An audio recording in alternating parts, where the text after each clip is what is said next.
Olá, então, vamos dar início ao nosso segundo Outubro da Inclusão. É um prazer imenso estar aqui nesse evento.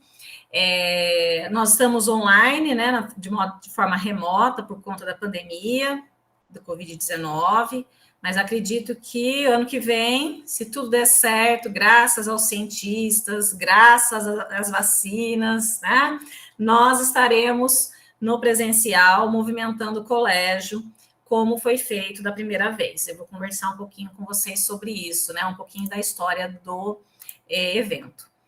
Bom, eu vou fazer uma apresentaçãozinha bem rápida aqui, tá?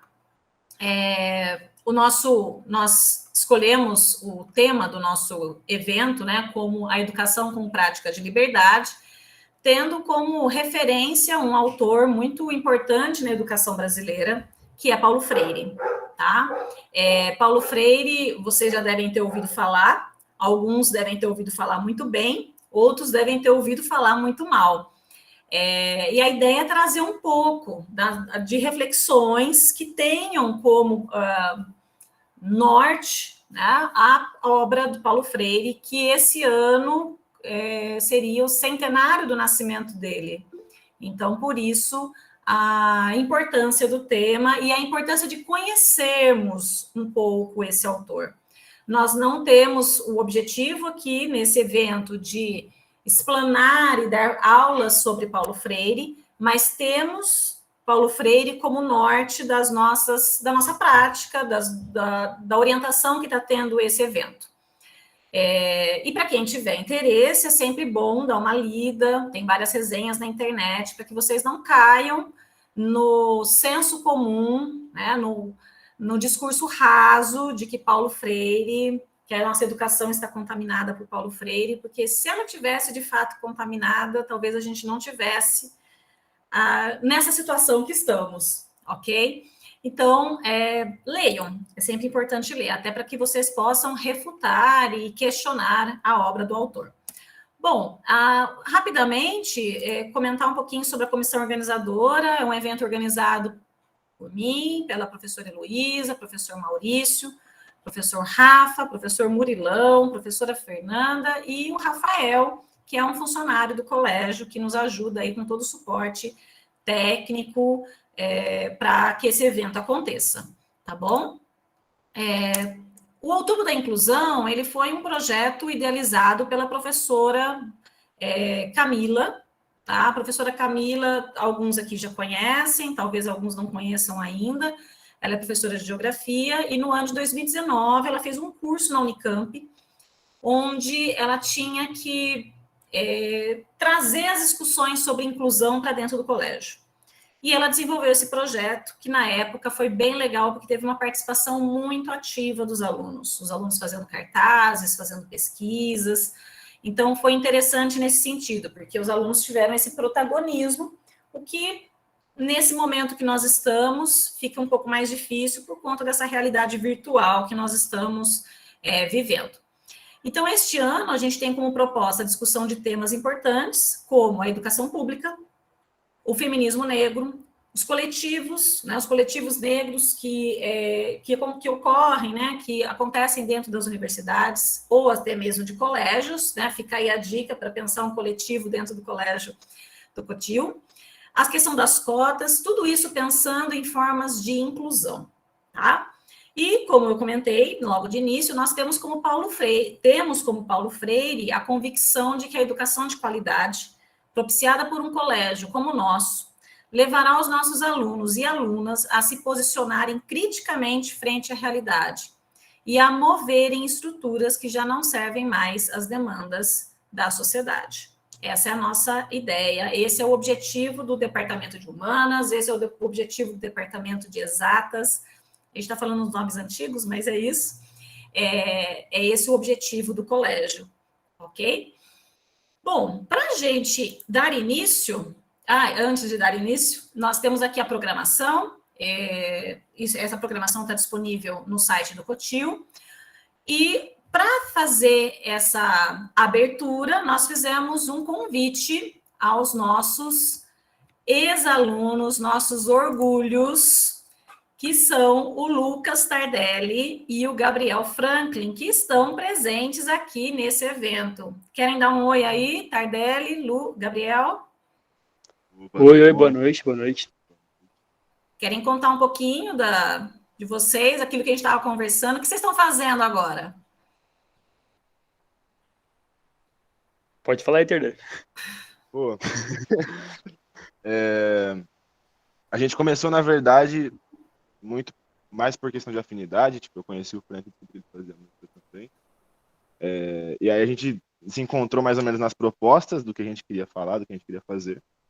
E aí bateu a ideia de formar esse grupo de rap aí, né, que é o Adulterado 019. Foi tudo na intenção de soltar. Lembro que começou o primeiro sarau que a gente participou, foi no Coutinho, inclusive. Que a ideia que eu dei foi, mano, vamos jogar umas verdades aí na cara de todo mundo e vai ser isso a base do que a gente faz. No momento, a gente tá trabalhando bastante nas músicas, a gente tá tentando evoluir aí toda essa questão de equipamento para melhorar a qualidade do som e correndo atrás de fazer a vida andar, né? Eu acho que é uma das coisas importantíssimas aí que eu não tenho como deixar para trás. Beleza. Franklin, quer falar alguma coisa? Bom, mas...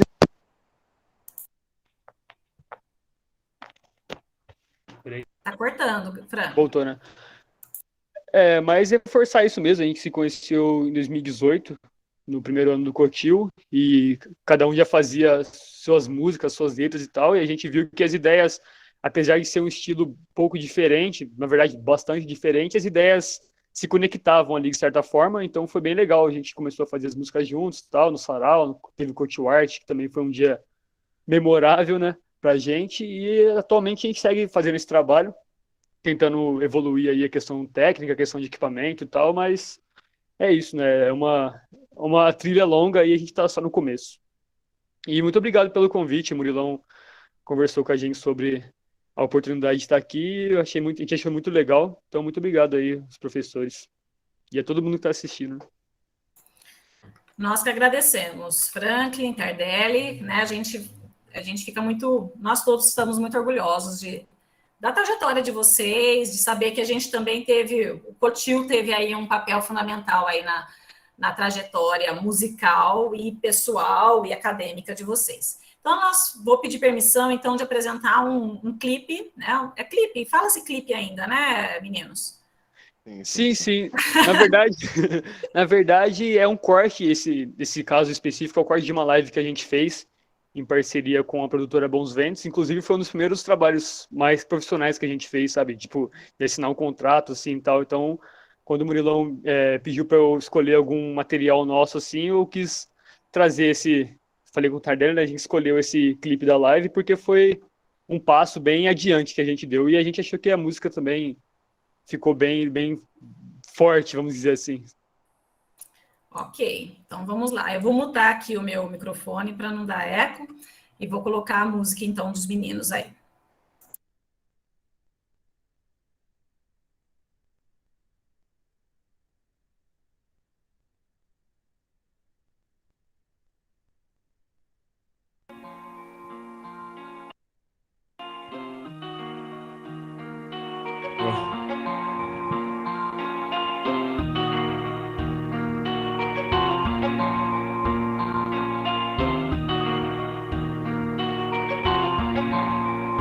São histórias de gaveta, dona achei seu filho louco, saindo com os traumas no soco. A fogueira, a garrafa esvaziou e virou caco. Lágrimas no ato, gritando socorro até ficar rouco. Tanto tempo eu vejo vítimas de vítimas. Tipo, teu coração foi teu maior socorro, mas mesmo assim muitos com o coração igual pela cor da pele foi morto. É um desabafo talvez, sem ice, cama quente ou coração frio. Cês matam e morrem por views, então prepara as cartelas de Rivotril, porque eles não sabem o que é um sorriso e tão querendo ter um grill. São valores dos que não estão na etiqueta, desses que não listam na caderneta, desses que mataram, sujou a calçada de sangue, desses que ganhou vida quando conheceu a caneta. Tipo, a união faz a força, assim, aglomeração por aceitação, é fábrica de mente fraca. Tipo, cê não é um merda por essência ou porque se falar a verdade quem cê quer na na cama te ataca. E a falta de preservativo foi suficiente pra mostrar que o homem na cama era um moleque. E hoje ela aborta o filho na base do suicídio. Avisa pro pai que a forca pra ela foi Citotec. Cansei do mesmo filme, então me ensine a caminhar. A convivência te faz um monstro por necessidade. Me lembre que um abraço vale mais do que a presa na jugular. Eu cansei do mesmo filme, então me ensine a caminhar. A convivência te faz um monstro por necessidade. Me lembre que um abraço vale mais do que a presa na jugular. Dizem que amor sempre vai fazer diferença. Perdemos essa essência, só massa sem consciência. A tropa alienada endeusa a futilidade. Jogar o irmão na vala já virou parte da crença. 50 miligramas te faz ser o ser melhor. Ou te dopa pra vida e te esconde o que é pior. Guarda-sol de peneira, raio verde, realidade. O doce da alegria vira amargo de giló. O instinto verdadeiro é o de sobreviver. Fica mais complicado quando aqueles que te veem como presa dizem que estão apoiando você. Sedentos por fama, esse já é o novo normal. Discurso cabuloso, hoje o esporte mais praticado é o alpinismo social. O ódio é compreensível, realidades diferentes buscando a mesma tendência. Um na mansão, outro sem teto com a fome matando. Infelizmente a intersecção é violência. Vocês querem subir na vida, ter sucesso a todo custo, pisando em quem tava junto no começo. Mas o mundo roda doidão, fica ligado que uma hora perde valor e só fica o preço. Sem logomarca, logotipo, nós faz isso logo. Quem vem de fora larga a mão e chama de louco. Se perde com o leg, minha lyric legal. Pra quem tem ódio, todo adjetivo vira pouco. É tipo uma roleta macabra de facção. A sorte nada oposto não te ajuda não. Hoje ando em nuvens com o nariz empinado. Se eles te vissem antes já teriam atirado. Tinha a mente ativa, hoje é movido a terapia. Tratado como escória, a dor é irreversível. O laconismo vai causar tua melancolia.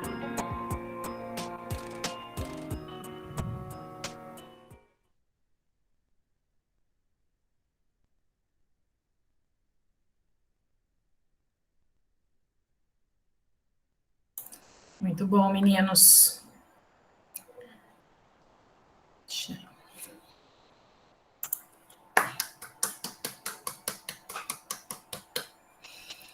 Muito legal.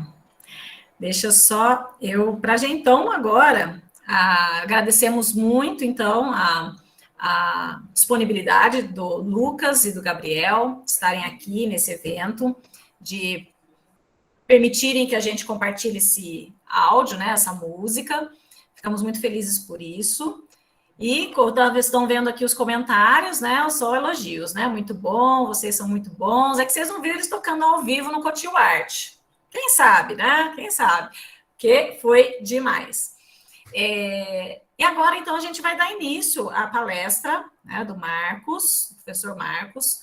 Eu vou rapidamente...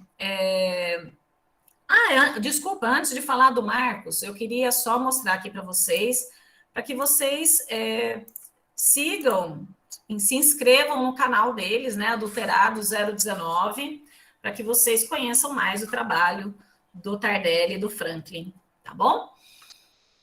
Bom, agora então a gente começa a palestra com o Marcos, e antes dele iniciar, eu queria ler o mini currículo dele, tá bom? E o Marcos fez um mini currículo muito lindo. Deixa eu parar de apresentar aqui. Fez um mini currículo muito lindo e eu vou ler aqui para vocês, para que ele possa dar início à fala dele, tá bom? O Marcos, gente, ele é ensinador desde que se lembra por gente, mesmo antes de ter a consciência de tal condição. Quando ainda criança, ajudou na alfabetização da irmã mais nova, através dos gibizinhos da Turma da Mônica. Apaixonado pela educação popular desde os primeiros contatos com Paulo Freire na Faculdade de Educação Física da Unicamp, no começo dos anos 2000. Professor mambembe itinerante e coordenador pedagógico da Rede Estadual de Educação de 2002 a 2014. Atuando na Rede Municipal de Campinas, nas salas de aula, desde 2013. Ele é mestre em Educação pela Universidade de São Francisco, diretor educacional da EMF-EJA Padre Leon Valerier, da Prefeitura Municipal de Campinas, desde 2018, e, se tudo der certo, por mais bastante tempo. Marcos o tempo é seu. Nós temos até 9 horas, tá? A ideia é que eles possam também participar, fazer perguntas para você. Eu não sei se você prefere que eles levantem a mão durante a apresentação ou se deixa as perguntas para o final, tá? Aí você pode fazer os combinados com eles aí no início da sua fala. Ok? Então, a palavra é sua. Obrigado, Carolina. Primeiro, queria agradecer pelo convite. Eu acho que é uma honra participar de um momento tão importante de uma instituição renomada e principalmente por conhecer um pouquinho de dentro do COTIL, pelo que me fala a senhorita minha irmã, dona Heloísa Vistuba. Realmente é um prazer estar com vocês aqui hoje. Eu costumo brincar sempre, depois da apresentação desse mini currículo, que a gente chamar de palestra essa roda de conversa seria um pouco de pretensão da minha parte, né? Então vai ser mais uma contação de causas que eu vou trazer a minha experiência da minha escola, de uma realidade que eu estou inserido, para tentar compartilhar com vocês e, como você falou, deixar eles abertos para a gente conversar da melhor maneira possível. Eu acho que dá para a gente combinar de fazer uma parte introdutória onde eu vou expor um pouquinho mais a realidade da escola, a realidade de onde a gente está inserido, e pincelar algumas ideias sobre esse tema que é a inclusão na pandemia. E aí depois a gente abre para perguntas, mas podem deixar no chat já, podem deixar a mãozinha levantada, a gente vai entendendo essa dinâmica meio juntos aqui, tá? Como a Carolina me apresentou, sou hoje diretor educacional da MF Padre Leão Valerier, uma escola situada na região periférica da cidade de Campinas. E eu acho que é importante a gente marcar muito bem da onde que eu estou falando. Se a gente está rememorando a figura de Paulo Freire, se a gente está apregoando a esse educador brasileiro os princípios com os quais a gente vai lidar, nada mais justo do que eu fazer essa fincada de pé, como eu costumo dizer, da onde que eu estou falando e para quem que eu estou falando, né? Eu vou tentar apresentar aqui uma telinha, Carolina, vamos ver se dá certo.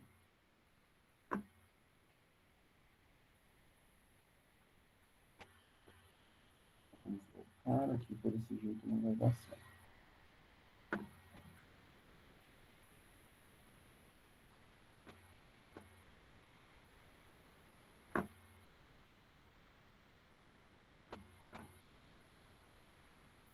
Eu vou ficar sem a visão do Meet, aí se vocês quiserem me interromper com o áudio, pode interromper sem problema. Já está aparecendo para vocês a apresentação? Sim. Ok, então a escola é a MF EJA Padre Leão Valerier, fica situada no Parque Valença 1, distrito do Campo Grande, na cidade de Campinas.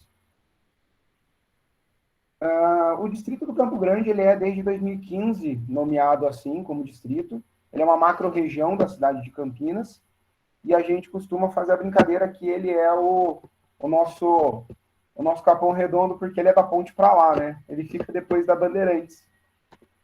São 190 mil habitantes hoje nesse distrito, e dentro do distrito do Campo Grande a gente tem o Parque Valença 1, que é onde fica situada a Escola Padre Leão Valerier. Para termos uma referência de quem não conhece tão bem Campinas, a gente sempre cita a Avenida João Borges Dunlop. É a maior avenida da cidade de Campinas, ela tem quase 20 quilômetros de extensão, se dobrar no itinerário de ida e volta são quase 40 quilômetros, é a maior avenida da cidade, ela atravessa quase que metade da cidade, quase 50 mil veículos circulam por ela. E ela marca muito a natureza da região e a natureza da nossa escola também. Além disso, a gente precisa, uma vez situado onde estamos falando, vamos também situar de quem que estamos falando. Estamos falando da MF EJA Padre Leão Valerier, uma escola que surge lá em 1981, então esse ano a gente completou 40 anos, dentro de um processo de urbanização de uma região periférica na cidade de Campinas, de uma cidade que estava começando a surgir como uma metrópole, já constituída com um capital humano e com riquezas muito bem delimitadas já nos anos 80. E esse processo de urbanização começa a acontecer em 79 com o Parque Valença e já surge em 81 a escola de primeiro grau Parque Valença, como era denominado o Leão na época. Eu vou me referir muitas vezes ao O Leão, porque é carinhosamente como a gente chama a escola, né? O nome Padre Leão Valerier é de um padre salesiano que atuou na cidade de Campinas no início do século XX. Ele não guarda uma relação muito direta com a região e nem com o público da nossa escola, então por isso a gente ressignificou essa história de Padre Leão, e hoje a gente tem essa figura forte do leão, do bicho que vai à luta, para pensar e para vislumbrar quem é a Escola Padre Leão. Primeira reforma da escola está lá em 83. Antes disso, ela já tinha, a partir de 82, passado a se chamar Escola Municipal de Primeiro Grau Padre Leão Valerier. Em 85, passa a se chamar Escola Municipal de Primeiro Grau Padre Leão Valerier, além da entrada do supletivo, já nessa época. Em 86, formação da primeira turma de oitava série. Em 88, é inaugurado o Bosque Ferdinando Tilly. E eu vou falar um pouquinho desse bosque, porque hoje é uma marca muito forte ao lado da escola, a gente divide muro com esse bosque. E quando eu for falar inclusão, eu vou ter que falar desse bosque também, para o bem e para o mal. Em 96, a gente tem o evento da inauguração da sala, 96, inauguração da sala de informática. Há algumas mudanças de nomenclatura da escola, conforme vão mudando as políticas públicas educacionais da cidade de Campinas. E o nome atual da escola surge lá em 2002. Escola Municipal de Ensino Fundamental e Educação de Jovens e Adultos, Padre Leão Valerier. A gente tem um marco muito interessante na escola lá em 2011, com a visita do empreendedor social Tião dos Santos, através do programa Limpa Brasil, com o projeto Lixo Reciclável. Depois eu abordo um pouquinho mais sobre isso. A implantação do projeto de jovens e adultos da EJA Noroeste, que é uma ressignificação do que é a educação de jovens e adultos através de um processo de ciclagem. Então, se a gente pensar no processo de ciclos aplicado nos anos iniciais, hoje do fundamental, a gente tentou aplicar uma lógica muito parecida na EJA. E desde então, esse projeto piloto, ele se insere na nossa escola. E aí, nessa cronologia que eu estou fazendo, vem lá no início de 2020, pá, pancada na moleira de todo mundo, pandemia do Covid-19. Pela primeira vez, a escola vazia. A escola sem saber muito o que fazer, sem saber que processos tocar, sem entender o que ia acontecer. E aí, a gente ficou frente a frente com uma realidade inédita, e que depois vamos perceber que não era tão inédita assim, eu já vou resgatar o porquê. Agora, em 2021, a gente tem um marco importante dos 40 anos da escola, e ele também vai ser importante e significativo para falar de inclusão. Tomar uma aguinha. Então, acompanhando essa cronologia, em 2020, início da pandemia, fomos jogados à frente de alguns desafios. E eu coloco aqui desafios desvelados pela pandemia mundial da Covid-19. Por que desafios desvelados? Porque depois, hoje, com um certo distanciamento do início da pandemia e já com quase mais de um ano e meio tratando desses assuntos, a gente percebeu que muitos desses desafios já estavam lá na escola.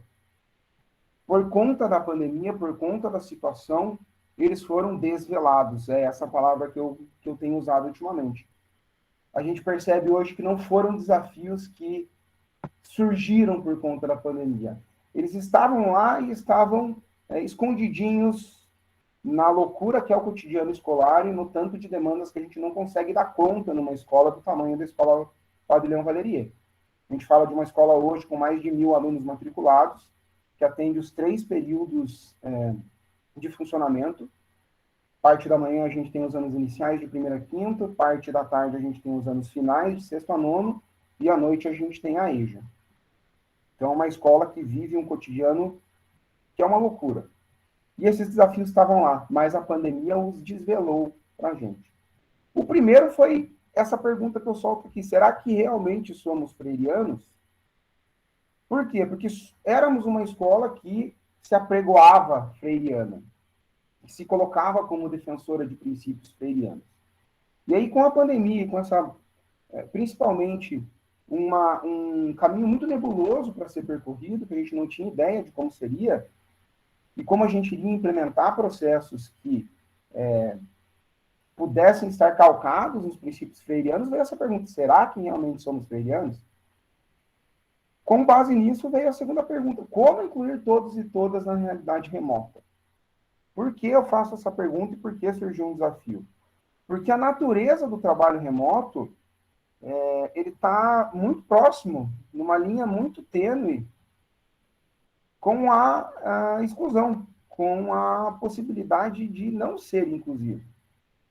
Se a gente imaginar esse distanciamento que temos pela prerrogativa do acesso ao equipamento, do acesso ao know-how, do acesso, inclusive, da cultura de ter um trabalho remoto, é muito fácil, é muito possível e passível que essa ferramenta remota ela sirva para excluir.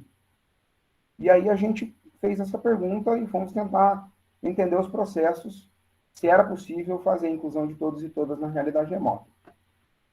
Através do quê? De mais uma pergunta. Então, eu solto um monte de perguntas e vou tentando responder elas. As ferramentas remotas podem ser resignificadas para deixarem de ser excludentes? Porque, a princípio, no primeiro momento, a gente tinha um horizonte que deixava muito claro que a ferramenta remota era, por natureza, excludente. E fomos tentando ressignificar essas possibilidades. E aí, a última pergunta: se essas realidades são realidades da pandemia ou realidades na pandemia. Onde estavam essas realidades antes da Covid-19? Como eu estava falando sobre o fato de sermos freirianos ou não, eu vou começar passando um pouquinho sobre a história de Paulo Freire. Como a Carolina falou, talvez não seja a intenção da conversa, mas eu acho importante a gente marcar quem é esse cara. Então, é o Paulo Regulus Neves Freire, nascido em 19 de setembro de 21, no Recife, capital do estado de Pernambuco. Apesar de ser de uma família de classe média, ele vivenciou um pouco da realidade da pobreza e da fome na infância, o que foi primordial para que ele começasse a pensar na educação popular, ali na década de 60, e fizesse o projeto que o catapultou para a história da educação brasileira. Lá no Rio Grande do Norte, no início da década de 60, numa cidade chamada Angicos, uma cidade pequenininha, rural, de trabalhadores, em sua grande maioria, analfabetos. Ele coordenou um processo de alfabetização de 300 adultos em 45 dias. Pessoas que não sabiam sequer escrever o próprio nome, em total e completa alienação econômica, social, financeira, de todas as espécies de exclusão que vocês possam imaginar. E ele e um grupo de educadores populares coordenou esse projeto. Isso tomou uma repercussão nacional que, aliado à obra vasta que ele escreveu a partir dos anos 60, culminou com o fato de hoje ele ser o patrono da educação brasileira. É falado muito sobre Paulo Freire, tanto positivamente quanto negativamente. Infelizmente, nesse momento, com uma forte tendência a críticas relacionadas a como ele escrevia e o porquê ele escrevia, principalmente sobre o que ele escrevia, mas é primordial que a gente saiba do que estamos falando e que a gente tente fazer uma argumentação calcada na leitura de Paulo Freire, na real leitura, naquilo que ele de fato escreveu, naquilo que ele de fato propôs. O livro mais famoso dele é A Pedagogia do Oprimido, que só foi lançado em 74. Antes disso, ele já estava exilado fora do Brasil e foi perseguido pela ditadura. Foi considerado inimigo público, teve que se exilar, passou pelo Chile, passou por outros países e volta lá no final da década de 80, com o começo da abertura econômica e política brasileira. Ele chegou a ser secretário municipal de educação. Escutei há um mês atrás, mais ou menos, da Nereide Saviani, que conviveu com ele no meio universitário, e no final das contas ele não gostava muito de ser secretário, porque ele não suportava a parte burocrática, e dava para ver um pouco na atuação dele que ele queria estar no chão da escola, que ele queria agir de uma maneira menos burocrática possível, mas faz parte do cargo também. E hoje a grande contribuição do Paulo Freire é nos processos, no movimento de alfabetização de jovens e adultos, e no pensamento crítico da educação, que traz a possibilidade da educação enquanto uma forma de transformação da sociedade. Felizmente, ele veio a falecer em 97, mas antes disso, em 91, já havia sido criado o Instituto Paulo Freire, para estudar e difundir as ideias do pensador. Então, vamos lá, vamos pensar quais são os principais orientadores, quais são os princípios da pedagogia freiriana. A gente, educador, gosta muito desse termo, né? Pedagogia freiriana. Mas talvez o próprio Paulo Freire não gostasse dessa ideia de falar que ele escreveu uma pedagogia. E ele publicou obras sobre educação, princípios, principalmente valores sobre educação, que compõem um arsenal de ideias para que a gente possa falar e fazer educação. Então, a primeira coisa que ele coloca é a questão dos aspectos sociais como fundamentais para a formação das pessoas. A gente não pode confundir com aquele determinismo burro que é relegado a esse tipo de crítica social. Ah, o cara nasceu assim, sabe a síndrome de Gabriela? Eu nasci assim, eu morri assim, vou viver assim, Gabriela. Não é isso. É o contrário, exatamente. O que Paulo Freire traz dentro da sua pedagogia crítica é apontar que os aspectos sociais, sim, são extremamente importantes para a formação das pessoas, tudo o que ela traz de vivências no meio, inclusive para a transformação da própria realidade. Que pessoa nenhuma pode ser pensada dentro do seu processo de formação como ser humano, fora do seu contexto social. Isso é importante a gente marcar. A educação ela era humanística e emancipadora. A ideia de emancipação está sempre dentro da obra de Paulo Freire. Através daquela experiência lá de Angicos, já ficava claro que o aluno precisa primeiro conhecer o mundo em que vive para depois dar sentido às palavras. Então, Paulo Freire falava, não, esses alunos eles não são analfabetos, eles já leem o mundo. Eles só não têm o domínio da palavra escrita. E através dessa leitura de mundo, eles vão conseguir construir a palavra escrita. Ele acreditava piamente sobre a ideia de o ser humano se reconhecer como sujeito participando da sua história, não só um mero espectador do que está acontecendo, acho que é uma ideia muito importante. E Paulo Freire vem para romper com diversos modelos conservadores e tradicionais da educação, principalmente propondo a figura do aluno e professor em patamares horizontais de conhecimento. O que ele quer dizer? Tem uma frase muito, muito famosa do Paulo Freire, que também foi usada por outros educadores, que eu ensino aprendendo e eu aprendo ensinando. Não é exatamente assim como ele falou, mas é esse o princípio. Todo mundo que ensina, aprende ao mesmo tempo. Todo mundo que está aprendendo, ensina alguma coisa também. Essa é uma lógica que está o tempo todo presente na obra de Paulo Freire. Então, resumindo aqui esses princípios, aí em palavras mais como estão na obra. Primeiro que Paulo Freire considera que o ato de educar, no seu verdadeiro significado, é humanizar. Ou seja, o ser humano só se completa como ser humano no processo de educação. E aí Paulo Freire coloca também sobre a incompletude dos seres humanos. Outro princípio, que os seres humanos se educam em comunhão. Isso é muito bonito, isso é muito legal. Ninguém se educa sozinho. Todos se educam juntos, em comunhão, mediados pelo determinado objeto de conhecimento.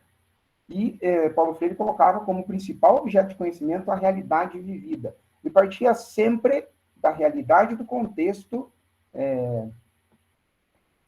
do contexto efetivo em que a pessoa se insere. A ideia de que os sujeitos, ao se educarem, vão ter a capacidade de interpretar esses diferentes contextos. Então, eu parto da realidade vivida, daquilo que o aluno vive, daquilo que o aluno tem, experiencia, para entender todos os outros contextos possíveis. Esse é um dos princípios também da obra de Paulo Freire. A educação como ferramenta de transformação social e prática libertadora também aparece como princípio. E o que eu mais gosto e que eu mais me apaixono o tempo todo é que a concepção de educação de Paulo Freire está impregnada de esperança. E ele sempre fala do verbo esperança, do termo esperança, do verbo esperançar, não do verbo esperar. Para mim, a coisa mais bonita é a lindeza da obra de Paulo Freire. É a esperança. É a iniciativa de acreditar sempre que o ser humano, em construção, ele pode fazer o melhor, esperar o melhor, tentar o melhor, que sempre é da constituição do ser humano buscar isso. Então, eu vou fechar um pouquinho aqui a apresentação, só para a gente poder dialogar um pouco. Senão fica muito chato. Eu tenho uma tendência a gostar de falar, eu gosto de falar. Se deixar, eu vou falando e fico aqui ainda mais sobre Paulo Freire, né? Na sequência, agora, eu vou falar já um pouquinho sobre as possibilidades que a nossa escola, a MF Padre Leão Valerier, pensou, junto com a Secretaria Municipal de Educação, lógico, para tentar incluir a todos e a todas dentro do processo educacional em tempos de pandemia. O que a gente precisa ter de percepção nesse momento? Primeiro, o Marcos Bisinella não inventou a roda. Todas essas possibilidades de ação que a gente vai elencar estão sendo feitas em inúmeras outras escolas. Acredito que no Cotil tem bastante coisa sendo feita. Então, não é para a gente imaginar que, nossa, isso aí é uma superação. Não é. Não são ações mirabolantes que vão determinar a inclusão, e sim a insistência e o suor que essas ações vão determinar. Sabe aquela historinha do 1% de inspiração e 99% de transpiração? É essa a diferença. É essa a diferença. Em alguns momentos, vocês vão ver que são ações extremamente óbvias, mas que, no embate do cotidiano escolar, elas precisam ser defendidas sem arredar o pé, às custas de sangue, suor e lágrimas, eu costumo colocar lá na escola. Muito suor, muitas lágrimas, sangue um pouquinho de vez em quando. Mas é isso, gente. Ninguém está aqui inventando a roda, não descobrimos fogo. São possibilidades que a nossa escola encontrou. Segunda coisa que precisa ser colocada, muito claramente. Como é que eu vou me dizer uma escola freiriana se eu já não assumir desde já a coletividade como principal orientador de tudo que a gente vai fazer? Então é isso. Eu, Marcos Bisinella, hoje aqui. Oi, gente, tudo bem? Marcos Bisinella, diretor da MF Leão. Aqui atrás tem uma centena de pessoas que desenvolveram esse trabalho que eu vou mostrar para vocês. E do lado delas tem milhares de outras pessoas, se a gente for pensar na abrangência da nossa comunidade, quase 1.100 alunos. Se você multiplicar famílias de 4, 5 pessoas, a gente tem uma abrangência gigantesca na região. Então, são milhares de pessoas envolvidas nesse processo, tentando serem os sujeitos das suas vidas nesse processo. E isso a gente precisa também deixar bem marcado nesse momento, para que a gente continue com essa dinâmica de uma roda de conversa, de uma contação de caos. Eu vou voltar a projetar aqui para a gente começar a delimitar essas pequenas ações que a escola foi construindo desde esse primeiro momento do cenário pandêmico até agora, onde a gente está caminhando para um possível retorno gradual. Antes disso, eu preciso marcar uma outra coisa que é importante a gente colocar. Nós somos uma escola vinculada a uma rede municipal de ensino. A gente segue algumas deliberações e algumas vezes, quando me dão o direito, eu não sigo. Tá? Mas a gente é uma instituição vinculada à Secretaria Municipal de Educação e algumas ações são ações disparadas pela Secretaria, outras pela escola. A maioria das vezes, as que dão mais certo são as disparadas pela escola. Mas a gente faz parte de um contexto, como a gente está se apregoando freiriano, vamos, logicamente, pensar no contexto. Somos da Secretaria Municipal de Educação. Vou voltar a projetar aqui e a gente vai ver se dá certo. Desculpa pela rouquidão, tive um resfriadinho esse fim de semana. Aqui, compartilhar. Acho que foi.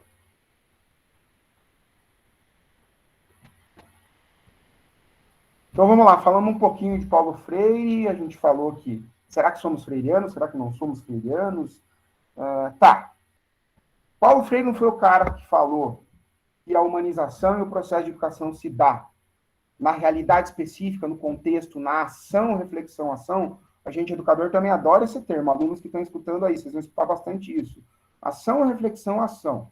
Paulo Freire acreditava muito na proposta de... A gente brinca também na educação de chão de fábrica.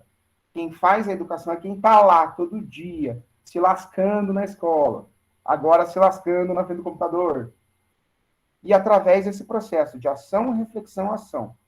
A gente propõe ação, intrínseca ao processo a reflexão seguinte e a proposta de intervenção nova, como se fosse um ciclo ininterrupto. Mais uma aguinha aqui para minha garganta. Então, pensando nessas ações escolares em tempos de pandemia, lá em 2020. Ninguém sabia o que fazer, a Secretaria Municipal de Educação não sabia o que fazer também, nós estamos falando lá de março de 2020, só fecha a escola, põe todo mundo para fora, a partir de agora a gente não sabe o que vai acontecer. A gente já começou a pensar, pessoal, nossa única possibilidade é se agarrar na ciência, vamos nos agarrar na ciência. Eu tenho uma equipe muito, muito, muito competente nesse sentido.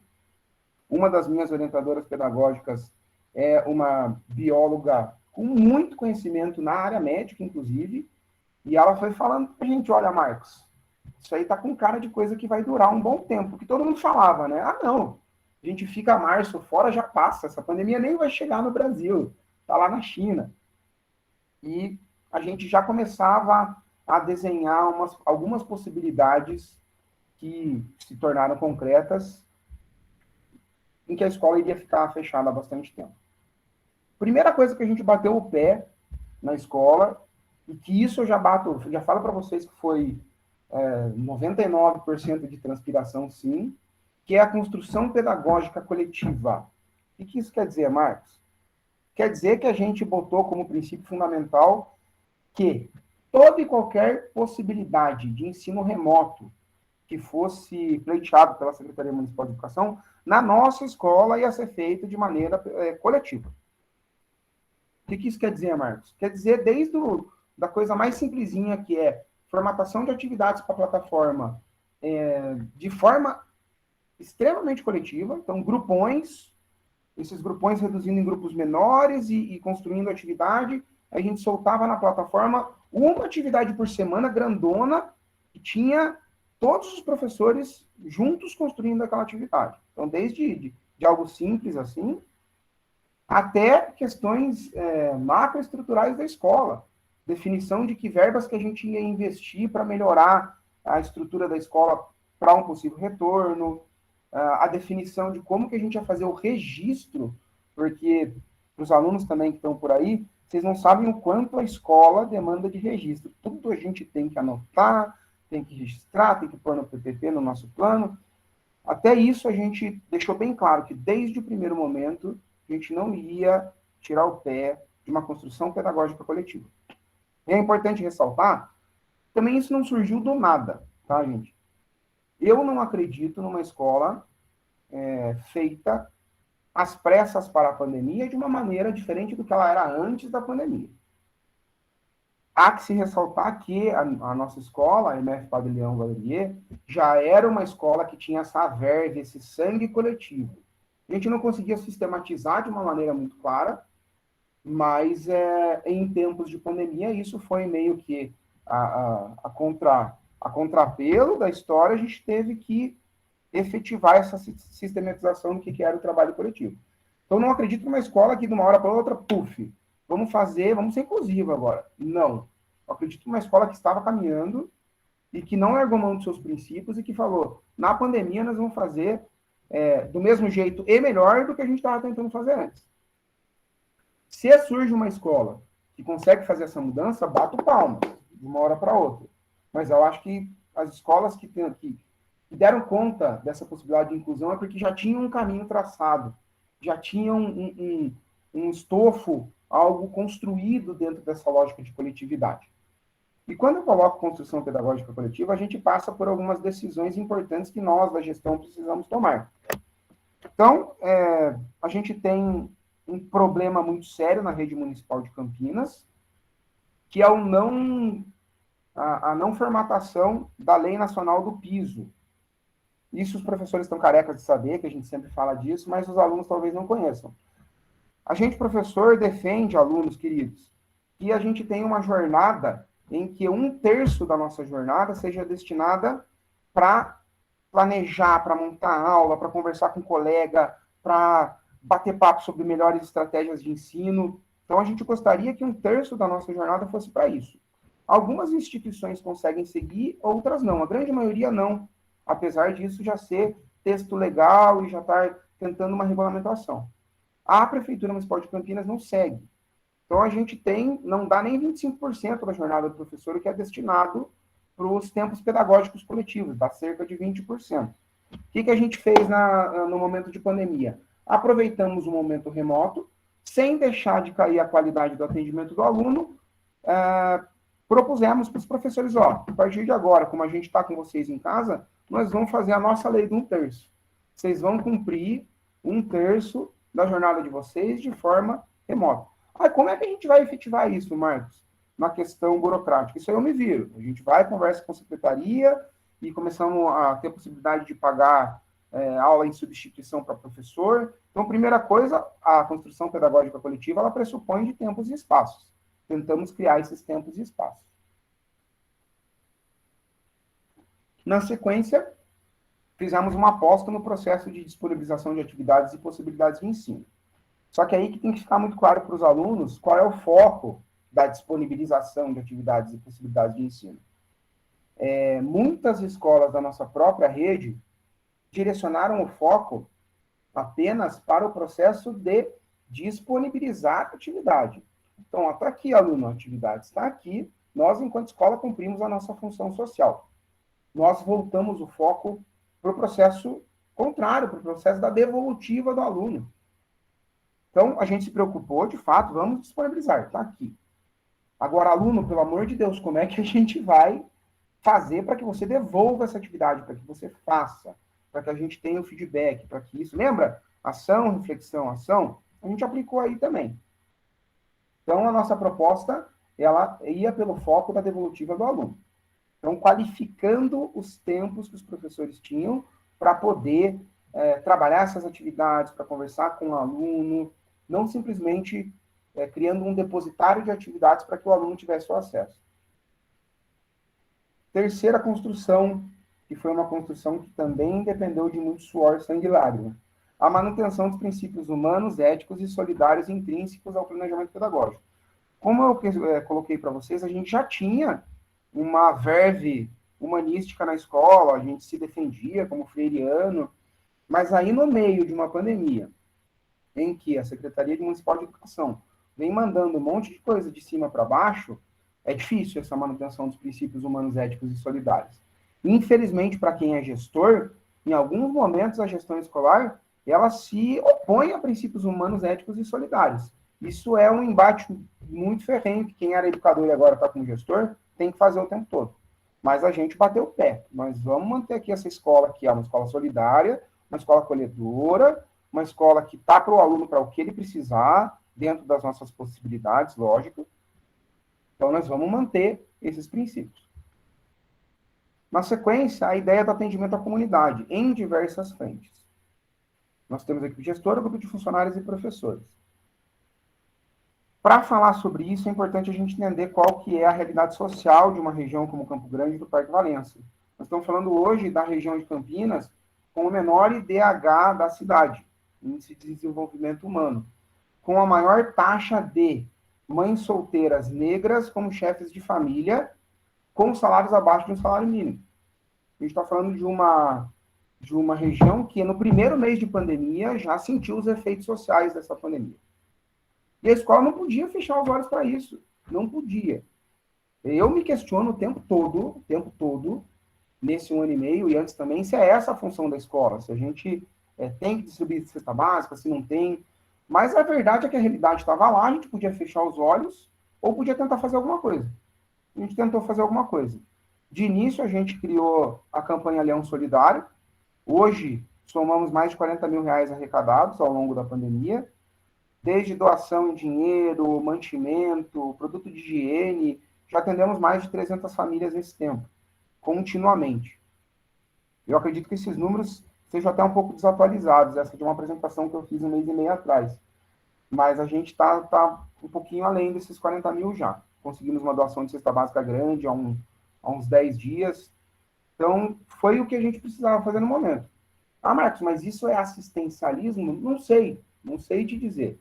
Eu sei que naquele momento a realidade que o meu aluno vivia era a realidade de quem precisava comer para poder me devolver a atividade, para poder estabelecer um vínculo educacional, um vínculo pedagógico com a escola. Então a gente correu atrás disso, novamente de forma coletiva, todo mundo tentando, correndo, fazendo contatos. O fato é que a gente conseguiu ajudar a comunidade nessa demanda. Na sequência, já veio a lógica da adequação aos parâmetros sanitários de enfrentamento à Covid. Então, a gente estava... Todo esse cenário, a gente está pensando em primeiro semestre de 2020, né? Aí, entra o segundo semestre de 2020, um bando de louco falando em retorno presencial. Retorno presencial. E nós lá agarradinho com a ciência. A ciência falando, gente, calma, vai ter segunda onda. Aí outros cientistas falam, que segunda onda? Nós estamos na primeira onda ainda, cara. Não... E a gente lá. Então, por isso que eu coloco aqui no texto que vocês estão vendo, as possibilidades de possíveis retornos e também de não retornos. Por quê? Porque nessa hora a gente bateu o pé, nós não vamos voltar. Incluir o aluno é, inclusive, pensar na segurança dele no momento em que a pandemia estava desenfreada. A gente começou a fazer ações na escola de mudança de estrutura, e compra acrílico para dividir a mesa, e compra estoque de álcool em gel para 10 anos. Mas a verdade é que o que a gente defendia naquele momento era o não retorno. Não retorno, não tinha segurança. E batemos o pé e vencemos. Né? Apesar da Secretaria Municipal de Educação sempre ter feito um tensionamento pelos possíveis retornos, venceu a ciência e venceu a força dos sujeitos que estão na escola. Então, isso é incluir também. Isso é deixar o aluno seguro. Isso é fazer com que a família não precise sair para ir para a escola, não precise mandar 5 alunos de uma vez só, porque a gente tem famílias com 5 filhos, 4 filhos na escola. Imagine todos naquele meio, naquela loucura que estava setembro, começo de outubro, quando estavam falando em retorno, voltando para uma escola. Então, isso também é incluir. Nesse meio tempo, a gente precisou... Pulei um aqui. Nesse meio tempo, a gente precisou fazer um estreitamento de relações com a intersetorialidade. Ai, Marcos, que palavras bonitas, mas explica para a gente o que é. Como somos uma escola pública, a gente está dentro de um meio de oferecimento de serviço público que dependemos de outros órgãos. Quando a gente fala em intersetorialidade, é uma escola que conversa com a saúde, que conversa com a assistência social, que conversa com a justiça, e nesse momento a gente teve a possibilidade de estreitar esses laços, através de mecanismos como o fornecimento de cestas básicas, aí já um programa oficial da Prefeitura Municipal de Campinas, mas outras coisas. Conselho tutelar, ao invés de ser só aquele órgão punitivo, que sempre é para uma escola pública de periferia, a gente precisou que fosse um órgão consultivo, que nos ajudasse a pensar, olha, essa família aqui não tem condições de acesso. Como é que vocês, Conselho tutelar, podem ajudar a escola nisso? Como é que vocês podem orientar a família nesse sentido? Nesse momento, a gente conseguiu alcançar um grau de parceria com a intersetorialidade que nunca conseguimos anteriormente. Aí entra também esse programa oficial da PMC, da Prefeitura Municipal de Campinas, das cestas básicas e kit hortifruti granjeiros. A gente tem, para todas as famílias que se cadastram, que têm alunos matriculados na rede pública municipal, a Prefeitura fornece uma cesta básica e um kit hortifruti, com legumes, verduras e uma cartela de ovo por mês. Mas a logística de entrega disso é muito complexa. Nós, como uma escola com 1.000 e tantos matriculados, tivemos uma adesão de quase 800 famílias. Então, você imagina como que era na semana em que chegava na escola, 800 cestas básicas para entregar, e principalmente os 800 kits hortifrutis que estragam muito rápido. Né? Isso também foi uma ação de inclusão. Às vezes eu falo na nossa, às vezes eu falo na minha, porque eu já estou tão abraçado com essa escola que eu não vejo problema em falar na minha escola. Não é um sentimento de posse autoritária, tá, gente? É um sentimento de pertencimento, quando eu falo minha escola. Então, na minha escola, eu posso bradar aos 4 cantos que não estragou kit hortifruti, que nós doamos para a comunidade. Então, chegava lá 800. Tinha 60 famílias que não iriam buscar porque não tinham condição, a gente chegou a levar na casa deles.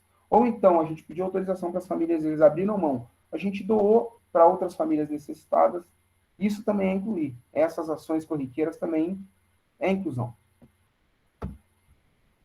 Outras ações nessa sequência, pegando essa cronologia, já avançando em 2021, fomos lá decidir como é que a gente ia investir em infraestrutura. Por quê?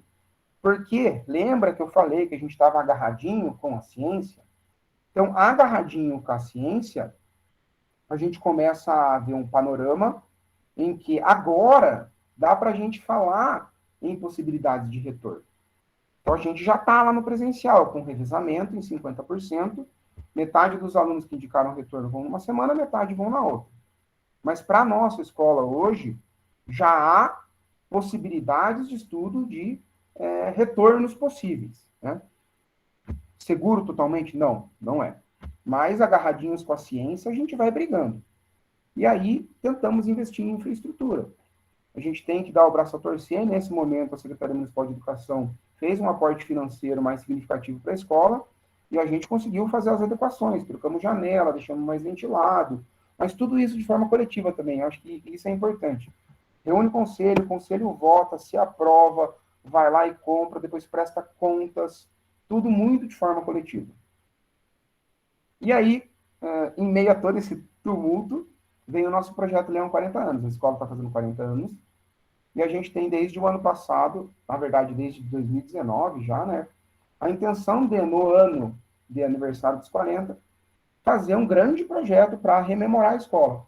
E aí nós pensamos, como é que vamos fazer esse projeto no remoto? Com os alunos todos longe. Todos em cada canto. Não vamos fazer.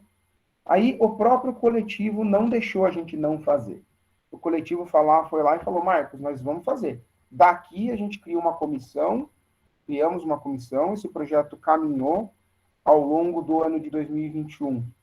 Todos os meses a gente teve pelo menos uma ou duas ações pontuais do projeto, seja lives de ex-alunos, seja palestras com pessoas que participaram da formação da escola há 40 anos atrás. Vamos agora culminar o projeto em dezembro com a publicação de uma revista. Nossa, eu nunca imaginei que eu ia publicar uma revista. Então, a gente não deixou o projeto morrer. Isso também é incluir. Isso também é tentar trazer para dentro da escola as possibilidades que esse cenário pandêmico nos traz, sem abandonar tudo aquilo que a gente estava querendo fazer antes. Além disso, a gente buscou a implementação de todas as ferramentas disponíveis, ou indisponíveis, eu vou falar por quê, da tal da busca ativa. Eu coloco aqui que eu não gosto desse termo, eu prefiro chamamento, né? Busca ativa fica uma coisa meio empresarial. Parece que alguém está me ligando lá com aqueles DDD 011 para oferecer coisa do pacote da TIM, eu não quero. Então a gente prefere falar em chamamento. E por que eu ponho ferramentas disponíveis ou indisponíveis? Porque nem tudo que a gente precisava para fazer esse chamamento, tivemos o aporte da Secretaria Municipal de Educação. Pensando que o nosso foco é na devolutiva do aluno, é no que ele traz para a gente, a equipe precisou correr atrás de todas as possibilidades. Então, a gente tem, cada professor, de forma coletiva, obviamente, disponibilizou, a escola comprou para ele um número de WhatsApp, para ele ter o WhatsApp Business, para se comunicar com os alunos, e tudo isso de forma coletiva e respeitando aquela lógica da nossa lei do piso, do nosso 1/3.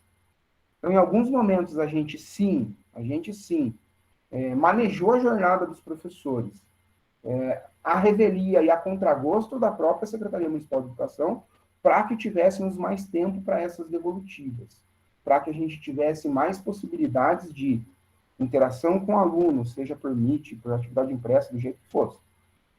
Então, as ferramentas que vocês imaginarem para a gente ter esse chamamento, a gente tem hoje. Mídia social, Facebook, Instagram, todas as que você imaginar, professor com WhatsApp, eu tenho um WhatsApp específico da direção, que fica só comigo, que eu respondo o tempo todo também. A gente fez possibilidades de chamamento da população. Ligação específica para casa de cada um dos aluninhos que não estavam tendo nenhum tipo de comunicação com a direção. Por último, carta registrada, a gente mandou. Em alguns casos, a gente foi bater na porta do aluno, mas isso tudo compartilhando funções, compartilhando com o coletivo. Cada um assumiu um pedaço. Isso nos trouxe um fortalecimento das ações de acompanhamento remoto, com também todas as ferramentas e possibilidades que a gente tinha, atividades impressas, ampliação do uso das redes sociais, aplicativos de mensagens, todas essas... Quase que a gente foi até para o sinal de fumaça, tá, gente? Além disso, a gente apostou também num processo, isso é muito importante de colocar, um processo contínuo de formação da comunidade, para a importância do acompanhamento da vida escolar do aluno, mesmo remota que essa vida escolar seja, e para a manutenção dos vínculos com a escola. Por que eu falo isso? Por que a gente apostou nisso? Lá no começo do cenário da pandemia, vamos imaginar, não no comecinho, mas ali em agosto, mais ou menos, quando a gente já tinha desenhado os caminhos que a Secretaria Municipal de Educação ia fazer para tentar instituir esse ensino remoto, lá mais ou menos em agosto, a gente tinha a percepção que, o aluno não faz porque ele não tem computador. O aluno não faz porque ele não tem acesso à internet. E isso deixou claro para a gente agora a gente está tendo essa percepção de que não foram somente esses problemas. Lógico que esses problemas tiveram, porque a gente está falando de uma região periférica, com rendas salariais das famílias muito baixas e tudo mais. Mas, para além disso também, tem uma falta de percepção da comunidade da importância desse contato com a escola, da manutenção desses vínculos. E nós tivemos que apostar numa formação dessa comunidade para isso. Tradicionalmente, as escolas públicas, por melhor que sejam, elas são vistas pelos pais como um depósito muito seguro do meu filho, para ele ficar lá e para ele ir embora na hora de ir embora. Salvo raras exceções, a gente tem pais que se interagem mais, que conhecem um pouco mais a escola, mas a gente viveu esse problema também. Ficou latente, ficou mais escancarado com a pandemia, essa falta de conhecimento e principalmente de valorização da cultura escolar por parte das famílias. E nós vimos que isso também era culpa nossa. A gente, enquanto escola que se apregoava freiriana, não conseguia dialogar antes com essas famílias. E agora, por conta da pandemia, a gente buscou esse caminho. E qual foi o nosso caminho? Foi o diálogo, foi a dialogicidade. Ao mesmo tempo em que a gente incumbia as famílias uma responsabilidade sobre esse acompanhamento, mãezinha, tem que acompanhar, tem que ver se o Joãozinho, se a Mariazinha estão fazendo atividade, estão acessando. Mas me conta aqui, quais são suas dificuldades, mãe? O que está pegando lá em casa? É a falta de equipamento? Você não consegue acompanhar? Aí, vocês imaginam as histórias que vieram, né? Desde mães que trabalhavam 14, 18 horas por dia e não conseguiam acompanhar, até famílias em que a geração do aluno nosso era a primeira geração de alfabetizados da família. Nós estamos falando de 2021, gente. 2021. Então, esse processo dialógico, tentar entender quais são os problemas que a família passa para esse acompanhamento e, ao mesmo tempo, incumbir uma responsabilidade na família. E, no fim das contas, agora a gente conseguiu fazer, numa iniciativa da Secretaria Municipal de Educação, a entrega de equipamentos. Então, hoje, na Prefeitura Municipal de Campinas, todo aluno de 6º a 9º tem direito ao empréstimo de um Chromebook para ter em casa com acesso à internet. Mas aí a gente esbarrou em mais uma deficiência. As famílias não sabiam usar, não sabiam conectar, não sabiam ligar. A gente entendeu como falta de know-how também. Para escalar, a gente tentar fazer um programa para ensinar esse pessoal a instalar o modem, instalar o chip. Então, uma nova possibilidade, novas funções para a escola. E o tempo todo a gente se questionando, será que é isso mesmo que a escola deve fazer? Será que a gente não deve ficar bem quietinho lá, postando atividade na plataforma, esperando quando não responde? Quando ele não responde, fala, você não respondeu. Daí fica por isso mesmo. O tempo todo a gente faz esses questionamentos.